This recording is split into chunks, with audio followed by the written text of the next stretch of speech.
तेरे मुल्क दा वाकया बड़ी मशहूर गल है। एक बाबा आंदा पुत्रो आओ ना तुहाडे नाम जमीन लवावा। 4 पुत्र ने बाबे दे, एक बेटी है। इन्हें बेटी नूं कुछ नहीं दिता, 4 मुरब्बे मुरब्बा मुरब्बा जमीन या इस तो ज्यादा थोड़ी जमीन अपने पुत्रां दे नाम करा छड्डी है। बेटी नूं कुछ नहीं दिता, बेटी फिर भी सबर कर दिए, आंदी कुछ नहीं होया, मेरे बाबे ने दे छड्डी है ते फिर की होया, कोई गल नहीं, बाबा ते है वे, वीर ते है वे। कुछ देर गुजरी है, बाबा मर जांदा है। बाबे दा जनाजा चुकिया गया, जनाजा अंदर पहुंचाया गया। जनाजा पढ़ान लग्या हर मौलवी ऐलान करदा है, भाई अगर किसी ने लेना देना होवे ते बुरा सा हाज़र ने।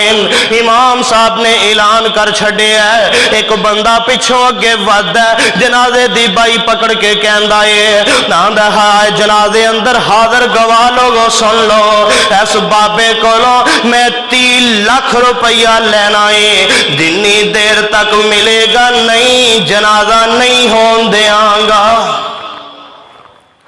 जिन्ना पुत्रां दे नाम मुरब्बे लवाए, जिन्ना पुत्रां दे नाम जमीना लवाइया, एक एक करके पीछा हटन लग पे, एक एक करके पीछा खिसकन लग पे। साडे कोलों केड़ा बाबे ने पुछ के 30 लाख लिया सी, इन्नी वड्डी रकम कौन देवे। वो आंदा मैं जनाजा नहीं होन देंगा जिन्नी देर तक अब इस बाबे दा कर्जा नहीं उतारिया जाएगा। एक गल मशहूर होने लग पई, उस बाबे दे घर अंदर भी गल पहुंच जाती है। एदी बेटी नूं किसी ने दसिया नीतिए तेरे बाबे दा जनाजा रोक लिया गया है। एक आने वाला आया, आंदा मैं 30 लाख रुपया लेना फिर जनाजा होन देंगा। तेरे वीर नस गए ने, आंदे ने असी बाबे दा कर्जा नहीं दे सकते।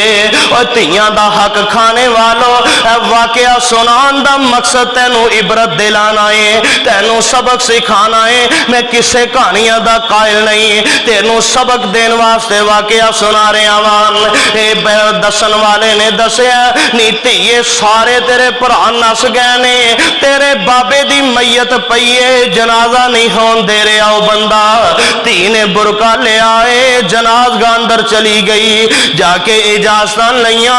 इमाम साहब नूं कहन लगी कारी जी मौलवी जी आ लो मेरे घर दियां चाबियां, मेरे घर दी कीमत इस टाइम 30 लाख तो ज्यादा है, 35 लाख दे नेड़े मेरा मकान है, उस बंदे नूं दे दिओ पर मेरे अब्बे दा जनाजा हो लैन दिओ, ओनू ये दे दिओ, मेरा मकान दे दिओ, अजे फिर भी कर्जा बच जावे, मैं होर मोहलत दे देवे मैं उतार देंगी, मैं कर्जा ला देंगी। जिन्ना जमीना लईया ओ नस गए, जिन्ना जमीना लईया ओ भज गए, पर जेड़ी धी नूं कुछ नहीं दिता वो अब्बे दा कर्जा उतार दी पई है, वो घर दे मकान दियां चाबियां देंदी पई है। अज साडे बाबे भी अपने पुत्रां दे नाम जमीना करवा के फिर पुत्र धक्के मारदे ने, पुत्र ठुड्डे मारदे ने। ए बाबा मरदा ते फिर बेटी दे बुए ते मरदा है, हुंदा एवें कि नहीं?